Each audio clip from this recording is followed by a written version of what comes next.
Hey YouTube, welcome back to my channel. It's your girl Sylverlistic or whatever, and I'm back with another video.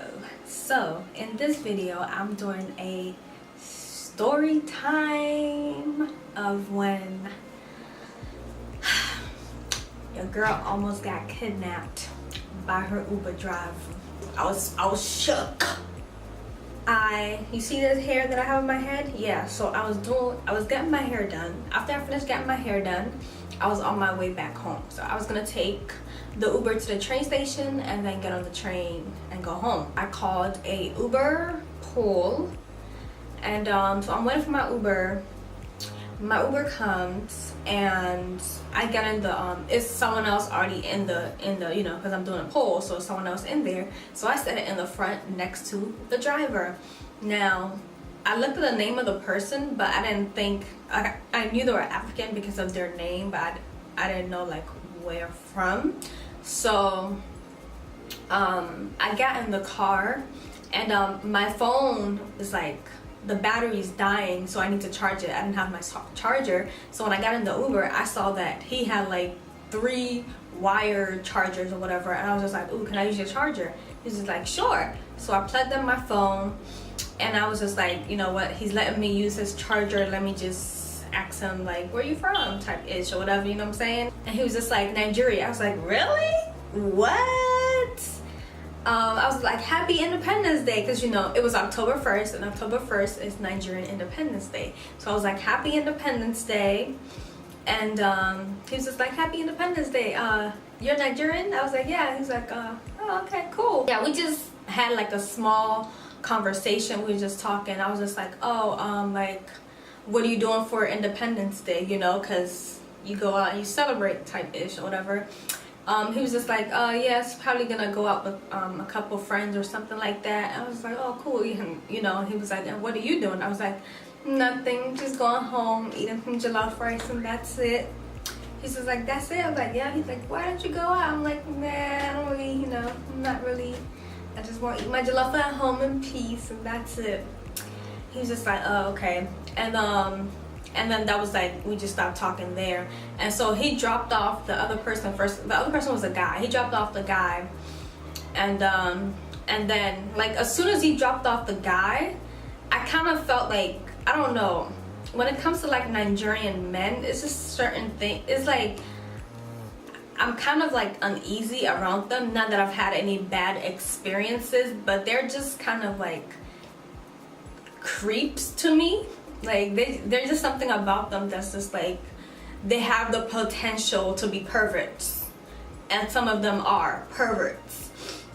So I was just like, I hope nothing like weird happened. But I'm like, but then again, what can possibly happen that can be weird? We started talking again. I think he asked me something, I'm not quite sure what it was, but we were just basically talking about, oh, when was the last time you've been to Nigeria, blah blah blah blah. He's just like, yeah. He goes, I was like, oh, like do you go at least once a year or something like that? Because he was like, he's going this Christmas. I was like, oh, you go once a year or something like that, because sometimes Nigerians do that. They go like every Christmas or whatever. He was just like, yeah, I go twice a year. I was like, oh, okay. If you don't know, airplane tickets to Nigeria is not cheap. I was just like, oh, why? Like to visit family and stuff? He was like, yeah, and I have businesses or whatever I'm investing or some shit like that. I was just like, oh, what business are you doing over there? And he was just like, he owns either a hotel or something like that. I was just like, oh, okay, that's cool. He owns a hotel in like,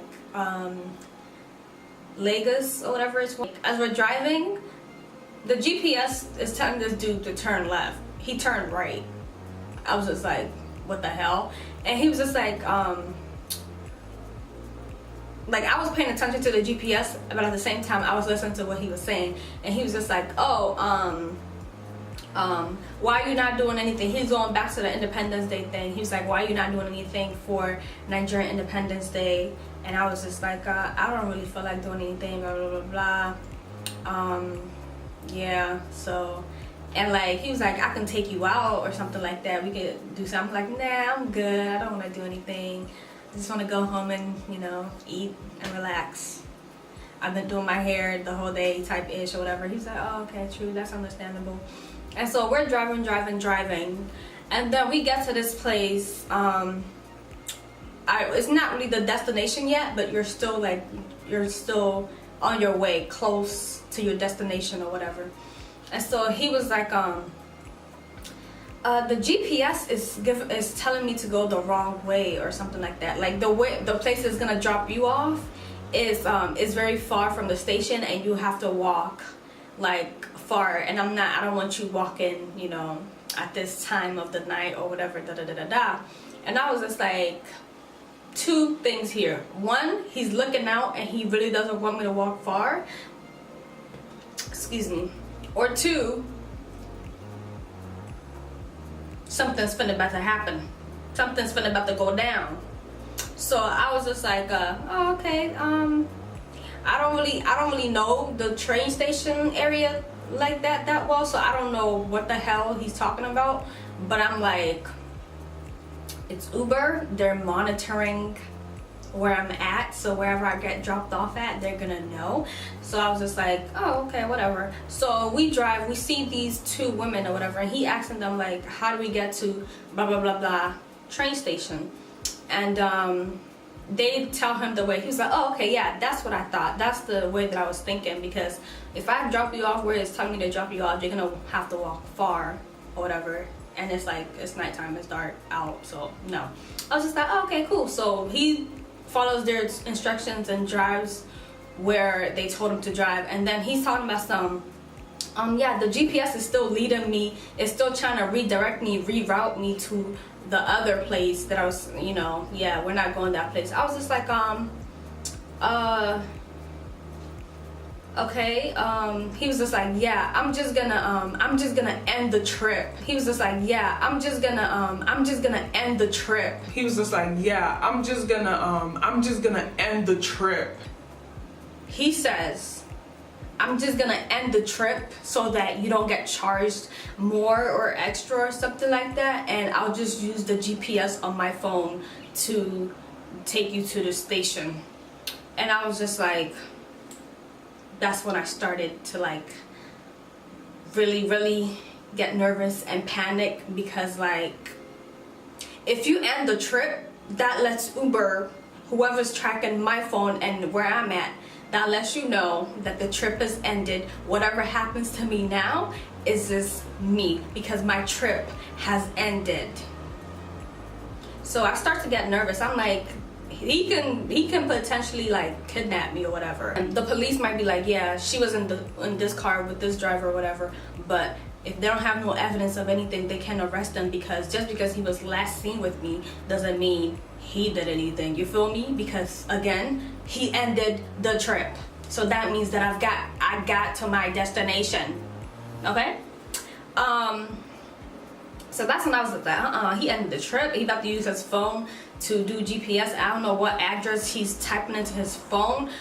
I need somebody to, you know what's going on, know where I'm at, so that if anything happens, then so I got on my Uber app. I took a screenshot of his name, and I sent it to my best friend, and I was just like, that's not enough. Like, I can't, like, even with the screenshot, isn't still not enough. Like, if anything was to happen to me, a screenshot of my Uber driver is really not gonna tell the story. So I'm just like, to be on the safe side, let me just call her. And yeah, so I call her, and she answers. I'm just like, thank God, because I didn't know if she was gonna answer. Hey, why you send me a picture of your Uber driver or some shit like that? And I was just like, I'll talk to you about it later. And she was just like, oh, you're still in the Uber? Smart girl. I swear to God, that girl gets me. She understands me, which is why she's probably my best friend. Like, I don't have to say much, she just gets it. Like, I was just like, I was like, yeah, She was like, you still in your Uber? I was like, yeah, And that's when we just started talking or whatever. And then I noticed, like, the guy, like, he was like I don't know what he was doing, but basically he kept looking down on his phone like he was confused about what the GPS was telling him to do, and he kept swerving in and out of like other lanes. And like, I'm very like nervous when it comes to driving. Like I don't play with that driving stuff. I was so nervous. And so me and her were just on the phone talking, and like when he saw that, oh, you talking to someone, I felt like he kind of was like, all right, let me get this girl to her destination type ish. We finally got there. When we got there, I was just like, thank you, God. I was just like, thank you, have a good evening. He was like, you too. I was like, bye. Now I couldn't really say anything in the car because I didn't want him to hear me saying if I was to speak English. And then the thing about Nigerians is, even though you might be from a different tribe and you speak different languages, there's certain people that can speak like other tribes' language, and so I didn't want to speak Igbo, and then he would be that one Yoruba person that understood Igbo. So I was just like, no. So yeah, that's what happened. I felt like if I didn't do anything, I don't know what the results would have been. I think I probably most likely possibly would have got kidnapped. And then it was also the fact that leading like all throughout this week or whatever, my mom has been watching like human trafficking videos, and you know, if you have a Nigerian mom, they always WhatsApp you these videos, these creepy videos, and like I'm very paranoid. And then the fact that on the shade room, someone posted something about how some guy was almost trying to attack them when they walked into their apartment building or some ish like that. And all of that just kept like coming to my head, and I was really creeped out. So if you don't feel right, something doesn't feel right, a situation doesn't feel right, make sure that you do something so that you can feel okay. I don't know. I didn't feel comfortable, so I took a screenshot and I called my best friend, and that kind of helped settle my mind a little bit, because you know, if something was to happen to me, someone would know like, hey, check the Uber driver. She was on the phone with me and she sent me a screenshot of her Uber driver, so it can only be one thing and one person, the Uber driver. You feel me? So yeah. That's the end of this story time. I hope you guys like this video. Don't forget to follow me on all my social media. It'll be linked down in the description box. And until next time, I will see you guys later. Bye. Mwah.